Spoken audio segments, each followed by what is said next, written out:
Good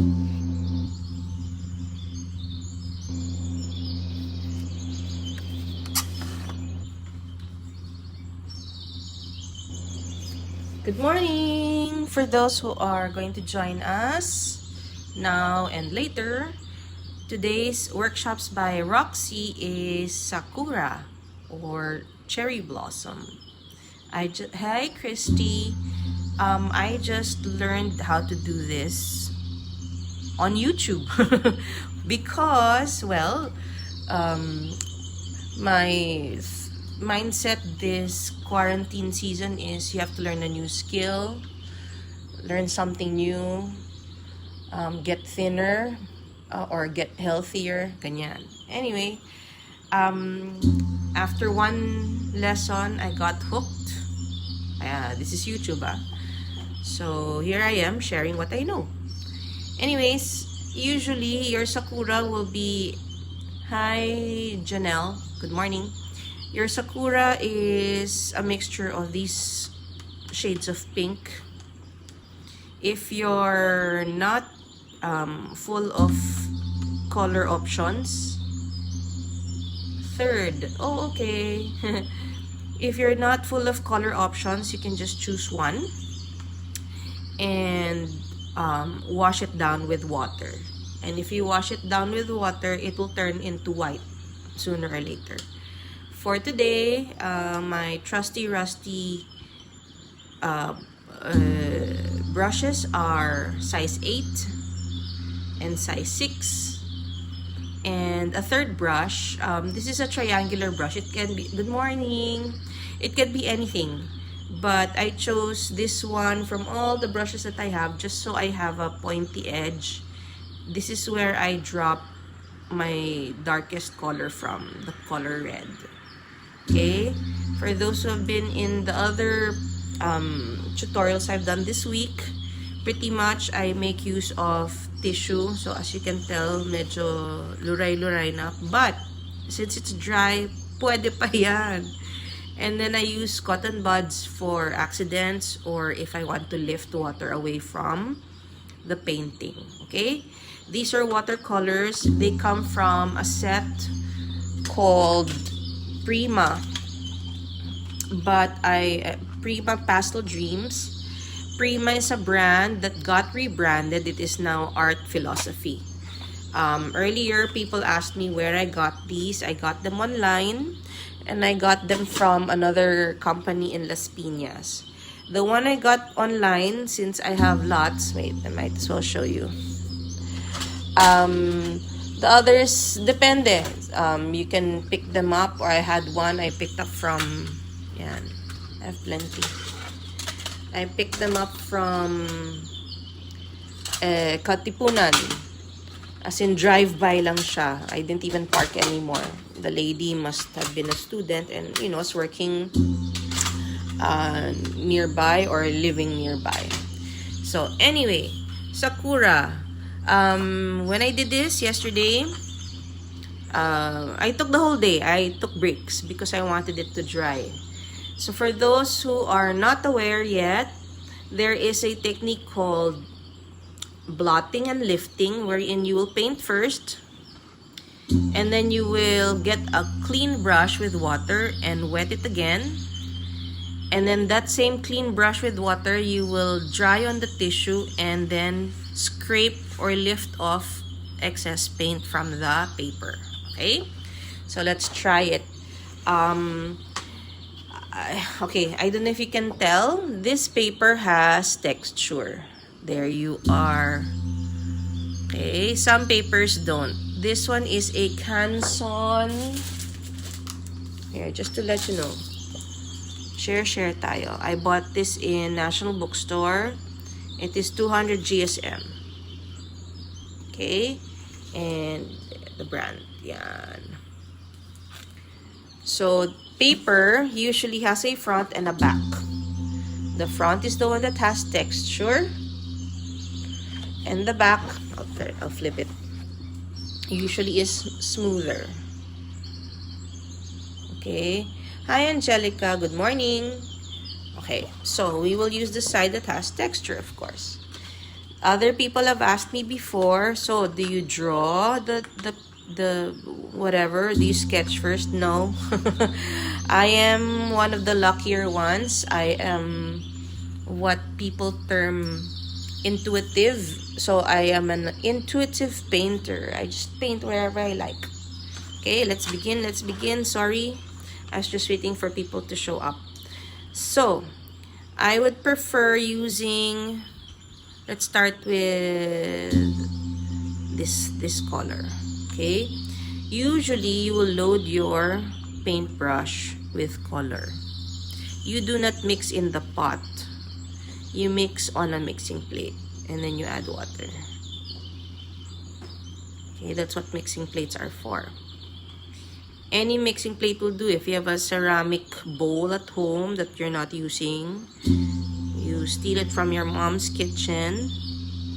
Or if you have a plastic plate that, or a laminated plate, basta it's non-porous and it's shiny, it can become your what's this? Your mixing plate. Now, for some reason, you choose your pinks, no? But this is gouache, by the way.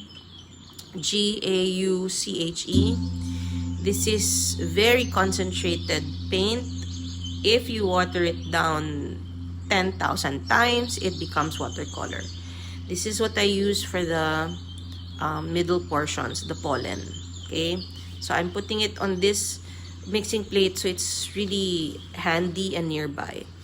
Anyway, maybe I can get a little yellow and then I'll add it here. Yeah, so it's a little peachy. We have peachy watercolor. Let's move this. Yeah, I want that water. Hi, third. Good morning. Okay, so let's begin. Third is just on time. Okay, when I noticed other people painting Sakura, it is anywhere on the paper because they thrive. Good morning. So first we load. Usually 5 petals. Now the smaller brush, you wet it with water.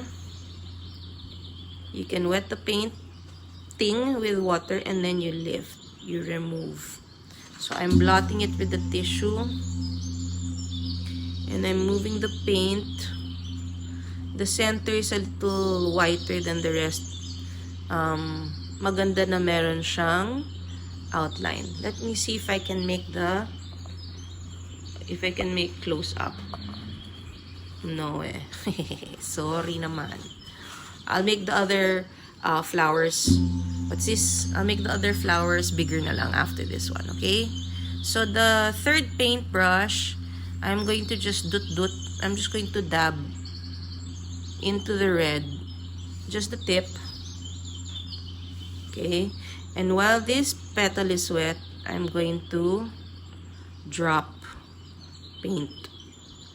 And for the first timers, just so you know, when there's water and then there's another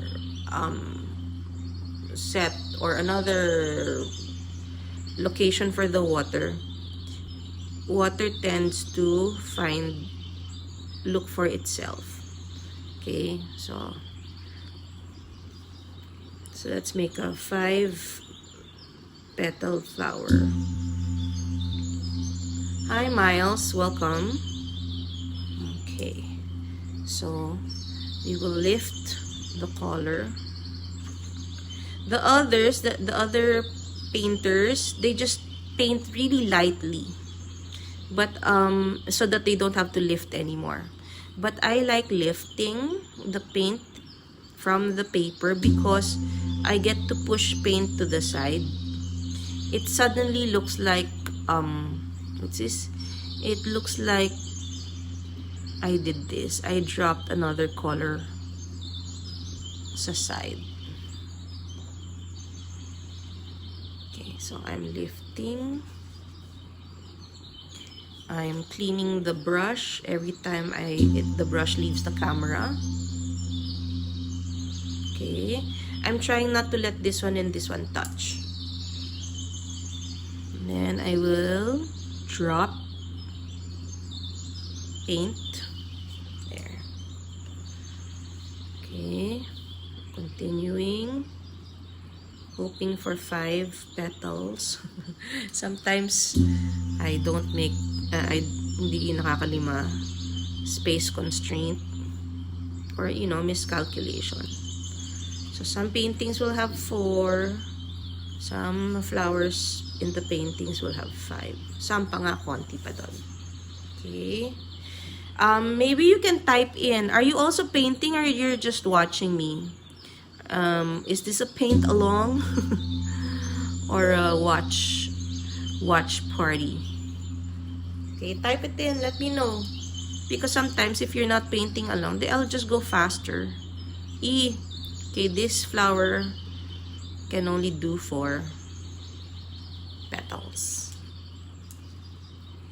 And so we lift. Oh, for those who are wondering why I have this type of background music, to me, it is relaxing. I teach fitness classes, and one of the fitness classes is called Nirvana. So it's a breathing class that has Pilates, yoga, and Tai Chi moves. And what you hear, that bowl, the dong, that one is a Tibetan singing bowl. It automatically helps you relax. And how do you say, the frequency that the sound that it makes, the sound, that one is a meditative frequency.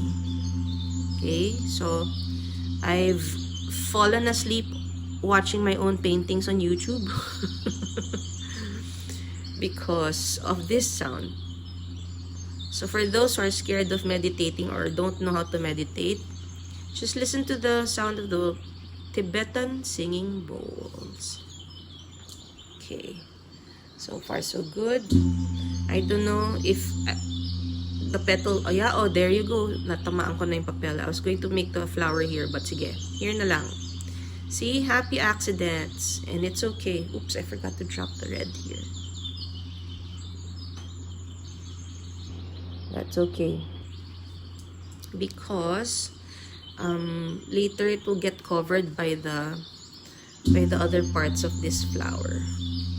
The middle portion of the flower will get what's this? Will get filled up anyways.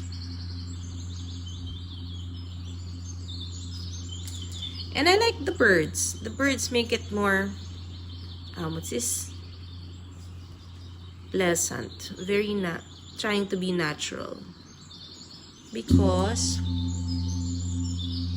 what you put your energies to become your reality, and you pretty much call forth, you actualize.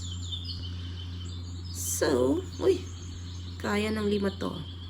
I found a way. Okay? Please remember, flowers are never usually perfect. Never na nga may usual pa. So, okay lang. You can have size-wise different petal shapes. Oops. Oh, you did not say if you're just watching or painting along. What type of person are you right now? Watching lang?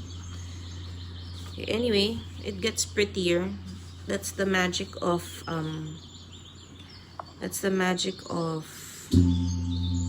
watercolor. You do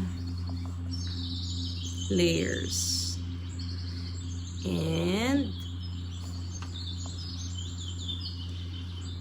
not only layers, you wait for portions to dry before you can continue on.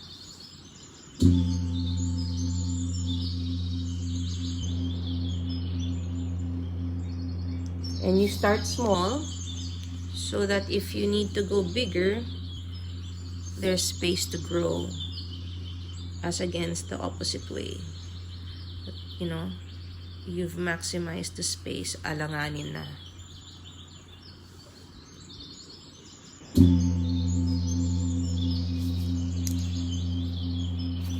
I've not loaded my brush yet, meaning there's still so much paint left in the bristles. That's what I like about the black velvet brushes. They hold water or paint very, very well. And that's what you should look for in your own brushes. I like yung mga Kolinsky brushes as well. Daming mga brushes naman to choose from. I've used cheaper ones, yung mga 80 pesos, 125 pesos din. And they've lasted me quite long. The nice thing lang about itong silver black velvet, I like the way it's fat here. It's nice to hold. The other brushes are cylindrical and thin. So if you're into, you know, holding paint brushes for a long period of time, it helps when you have a good grip. This one has a gripper. So that is currently watching, then you'll try it later. Okay, got it. Okay, so the sad news about tutorials is that it cannot go any faster than this. Ano lang, as we go, and I'm trying to entertain you with commentaries, but not necessarily always naman successful, right? Okay, so this one needs fixing, so I wet it first, and then I'm going to be mean to it. I'm going to remove what I just added by lifting. Okay, so that is a technique.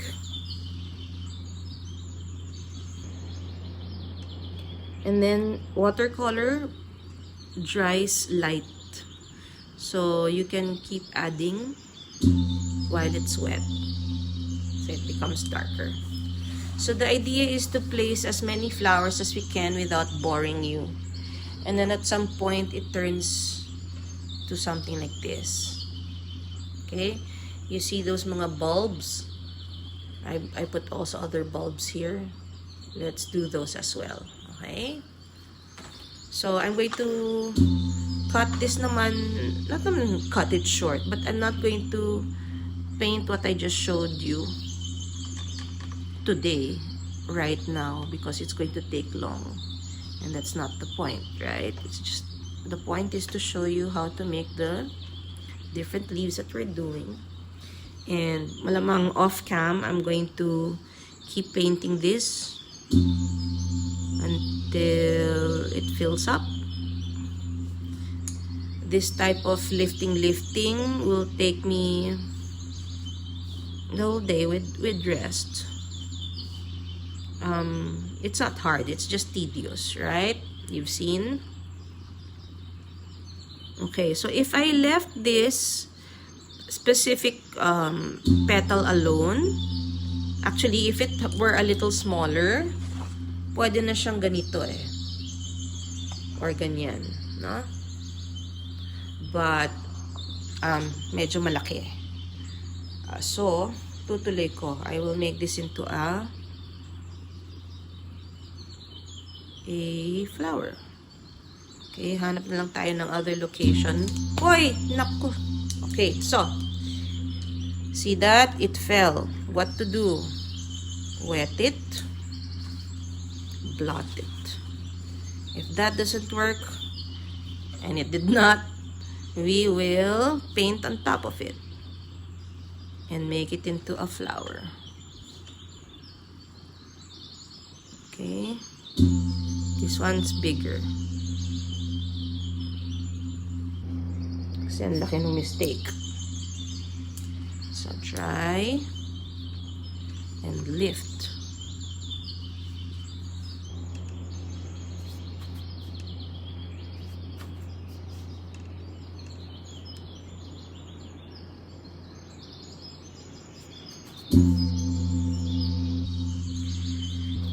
So you need you need a lot of tissue backup. So this is the problema when you're holding it this way. But sometimes you need kasi to be there very quickly for a painting, because the paint has a tendency to dry quickly also. Okay. Gagawan ko yan ng paraan later on. Ha ha ha ha. Okay, so now you see what can happen. There are things that can go wrong then. But what I learned with watercolor is that you become very patient. Patient and forgiving with yourself. It is my therapy. It has saved my sanity. Serious to ah. This is like deep. And I've learned to go with the flow. I'm really seriously it's almost obsessive compulsive. So I found something to do that helps me relax and let go. Okay, I'll leave this first. I'll work on it later. Oh, no, I'll put the... I couldn't help myself. I have to be careful. Okay. Holding the paint brushes very well now. Tighter. So it doesn't happen again.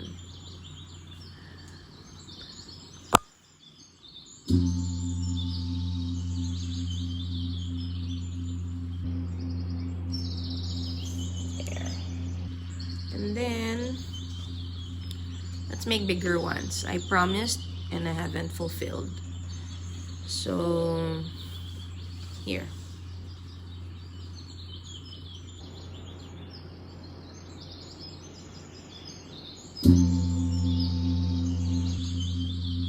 And the longer you make it sit, the darker the color will be because it seeps into the paper.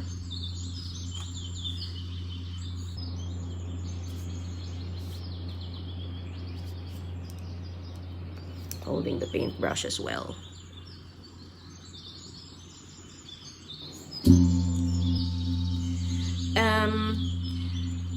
When you join my Saturday private workshop, yun may bayad yun. Aminin na natin. I will teach you more techniques with this Sakura. Right now, I'm showing you lang top view. And it took me a while to get also how it is to angle petals and flowers to face different directions. I found a technique. I learned it, and now I realize how easy it is to just make your flowers face another direction, but you know, make the petal also look like it is on its side and not just facing upwards.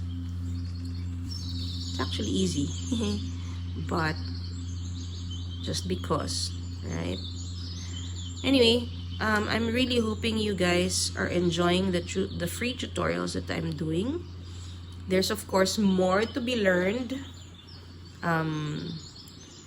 These are the, how do you say, the intro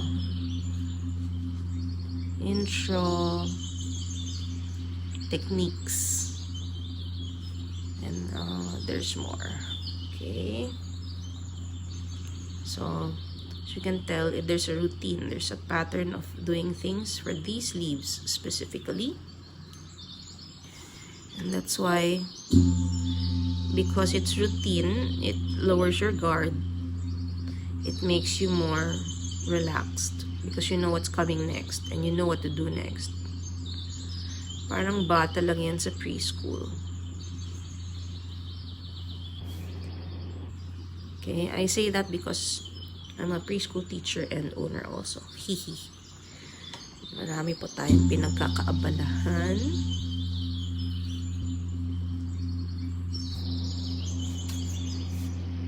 So I'm lifting and pushing the paint so that we can have like a see-through type of design. Okay, let's do the mga...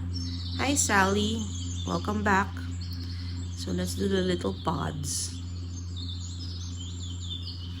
The little pods are just going to be little. I'm not going to go any bigger, and I'll do them in what's this? Clumps of odd numbered pods. Okay.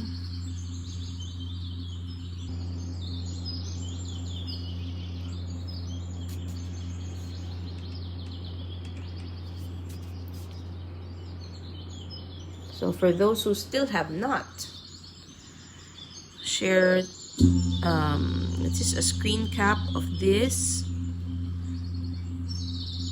tutorial on your own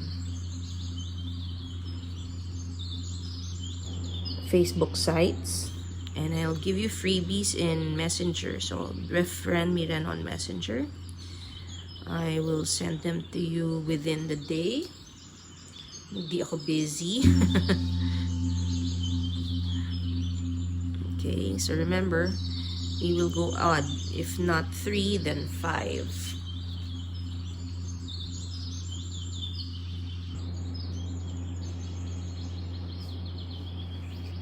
What do you think? Do I do 3 or do I do 5?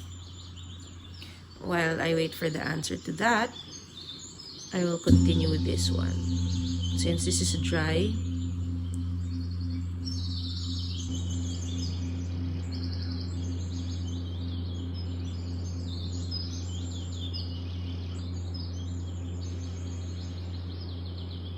some people do their leaves with a jagged tip, and some people make their leaves very rounded.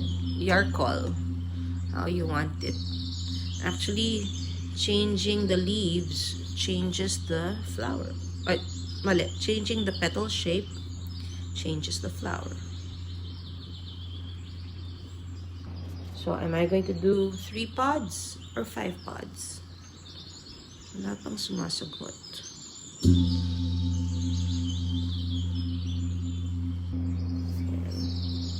So, we're making it busy. We're hoping that, you know, it looks like it's what's the word for it? Like full of flowers. Okay, let's make a big one, like it's hiding at the back. So the only way I'm returning to different spots is because these flowers are dry. If they were wet, very hard to paint beside them. Maybe you can tell me by writing it down why you're into watercolor, or what is interesting about it, and why you're watching me, aside from the fact that the tutorial is, this at least, is free. Any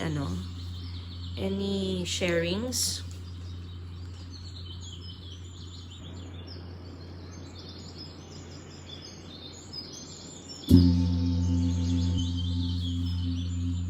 As you can tell, that petal is incomplete. I'm going to let the clean brush be the one to shape it out before I lift the color from the petal. Wala, trip nyo lang mag watercolor? Are you into bullet journaling? Are you budding painters?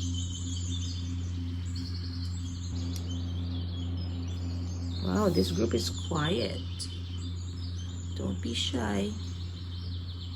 Tayo-tayo lang naman.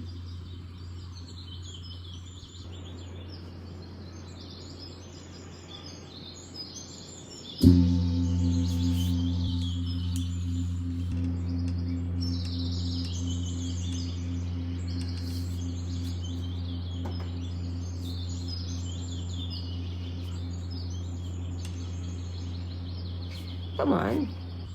I'm sharing myself with you. Share naman with me. Okay. Okay. One last, promise, and then we will do the stem. One last flower. Busin ko lang yung paint na nasa I'm loading it lang from the paint palette. Sayang naman. Okay, one more here. It's not gonna be a full one, but a big one. Wala lang, because feel ko.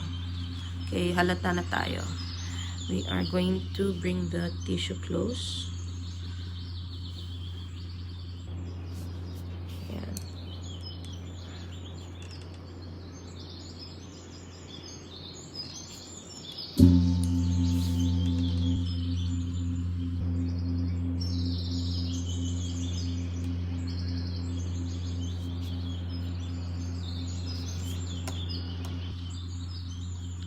Clean the brush. Lift the paint. So guys, are you getting sunlight? You have to get your vitamin D at the very least. And today's tutorial is pure sunshine. I am not using artificial light. I'm a beginner at hand lettering and floral painting. I'm watching because you're a good teacher. Thank you. I've been teaching since 1995. So, hindi pa ako magaling up till now. Good luck naman. I'm a preschool teacher and owner. Diba? I mentioned. So, sanay ako to simplify. I figured you know, use my own terminology para relatable.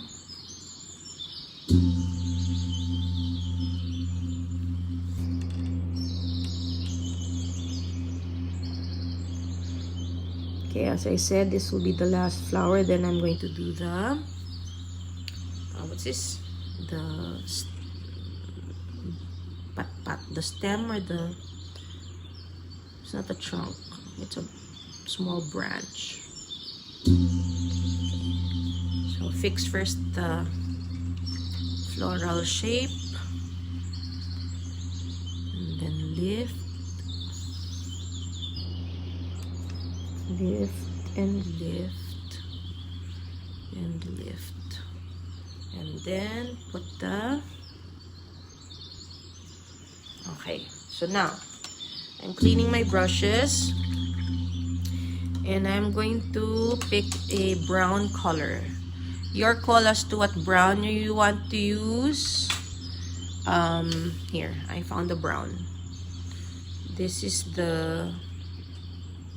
Why do I want this brown? No sorry. Changing my mind. Okay, we will use this one. This is from the Odyssey palette. This is called Dubai. So brown.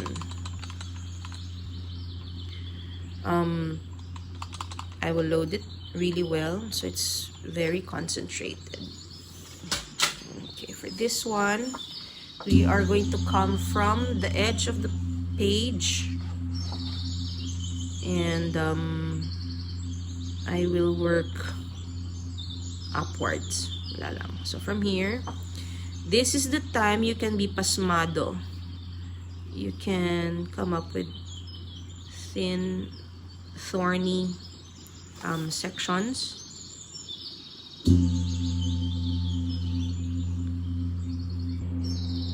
Okay, and then of course you have to end where the petal is.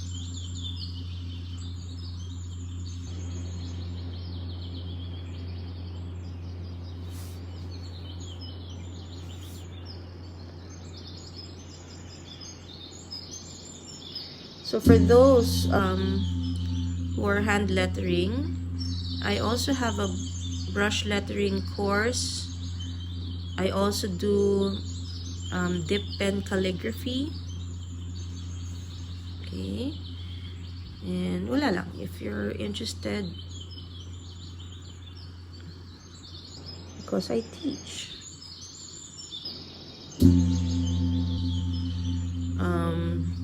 Any which way these branches go, right? Walang scientific direction siya.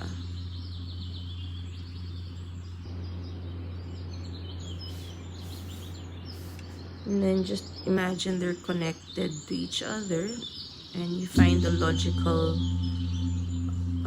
way to put them together.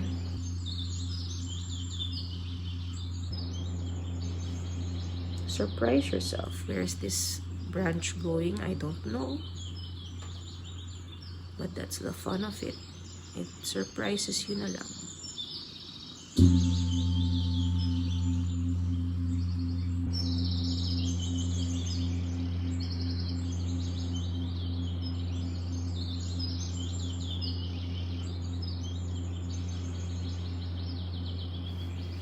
Okay. And then after we do the branches, we are going to go do the pollen middle portion. Okay.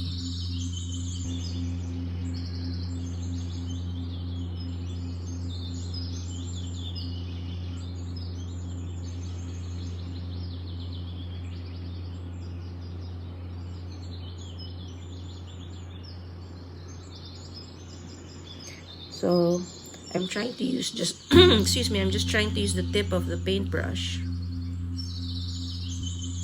for this portion. And then don't be shy, you can do things in front of the flower.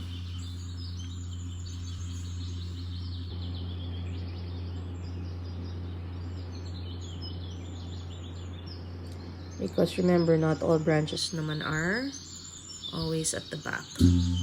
So this gives you more of a 3D effect.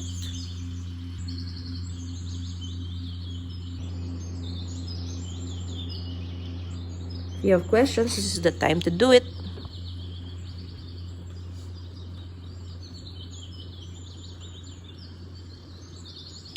And then at some point, I will finish this painting. I will add more to it.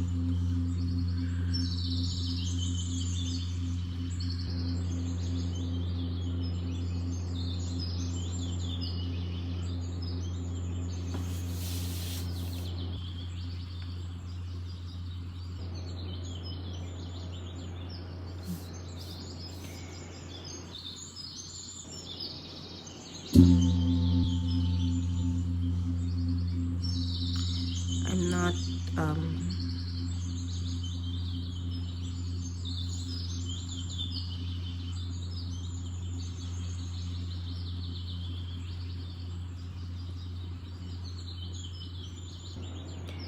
May I know the brand of the paints you're using? Yes, I mentioned it at the beginning of the tutorial, but I'll say it again. It's called Prima Watercolor, and they've rebranded to Art Philosophy.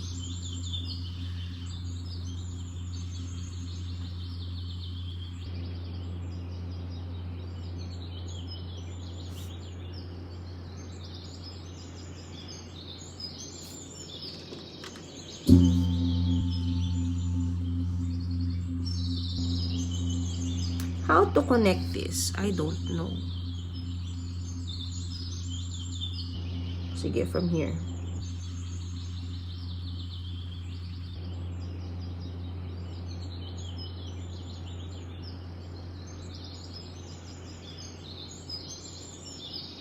Alanganin, no? But anyway, dagdagan ko ng flowers dyan or something. Para mas, ano siya, mas,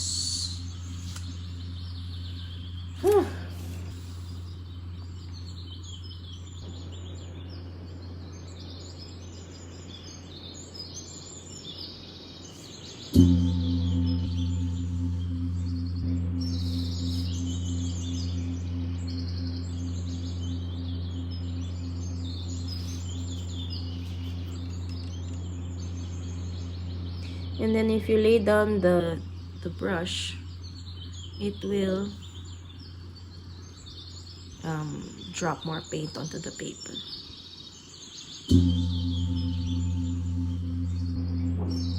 Anyway, I'll fill that up later. Okay, so let's go to the center portions. For the center portions, I will go with, actually, I'll find something darker. In the past painting, I used the red, but this time I want to go, wait, hahanap ako.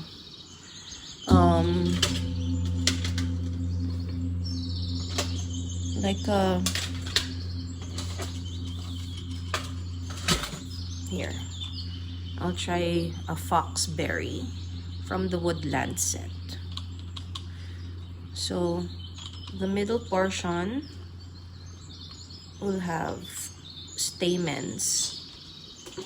If I remember my flower portions or flower parts right. The stamens are the standing lines like this. So use just the tip of your brush.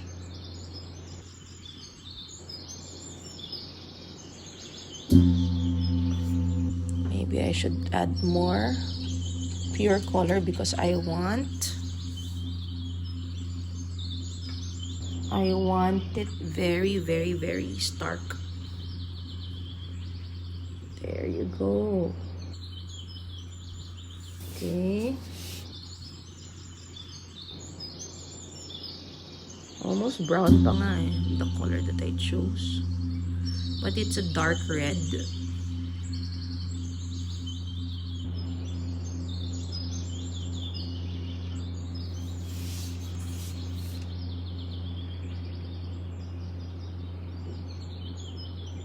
So some long, some short, some thin.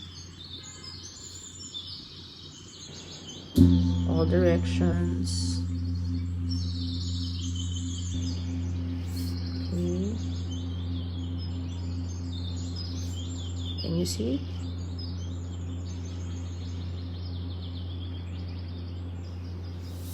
Okay.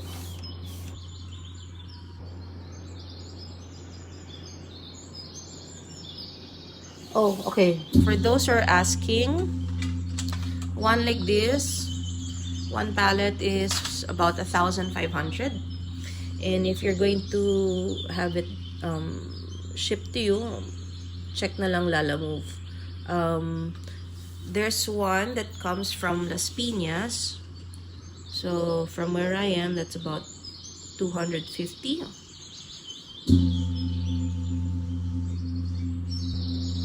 So now you know.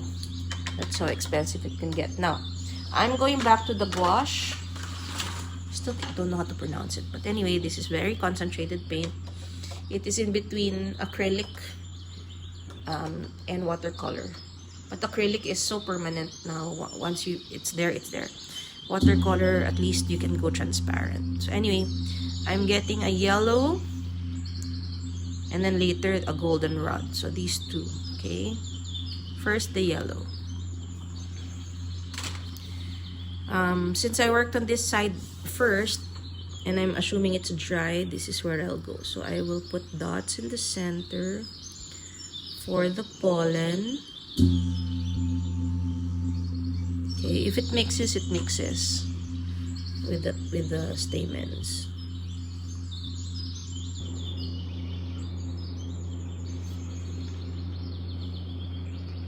And then for the higher portion, I will change to goldenrod.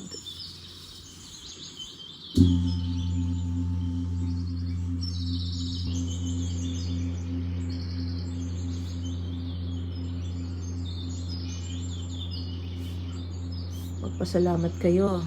Yan yung background music ko, hindi ako kumakanta. Hindi, actually, I sing naman. It's just that, you know, baka naman during this period of the COVID quarantine, meron kayong nakakainis na neighbor na nagkakaraoke. So, I will spare you. Okay, so we did the center. We're almost done. We're like 95% done here. Remember to share this and subscribe to my YouTube channel and my what's this? IG. Then I will give you freebies. Okay. Last portion is you're going to do the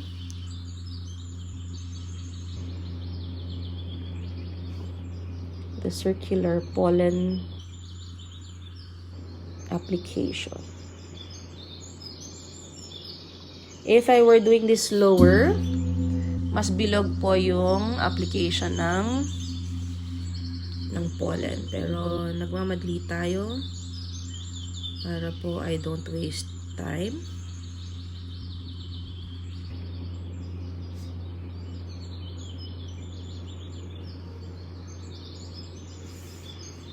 Okay, can you see? Sorry naman.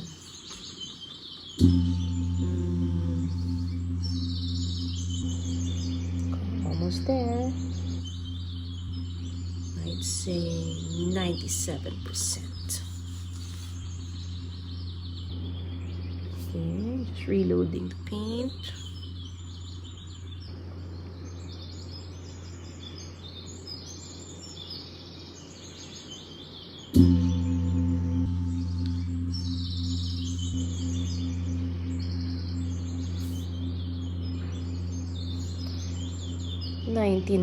%.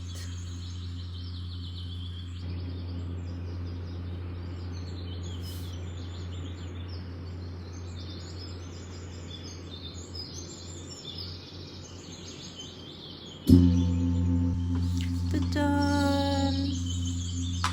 And there you go. So today's lesson was about Sakura. That's a Japanese type of flower. Meron din sa Korea, actually. Okay. And we used the lifting technique for this. I hope you enjoyed today's session. And remember, sharing is caring. Have a nice day, everybody. Thank you for the love. I'll see you soon. Okay? Oh, Saturday, April 4, 9 to 12, private online class. Bye!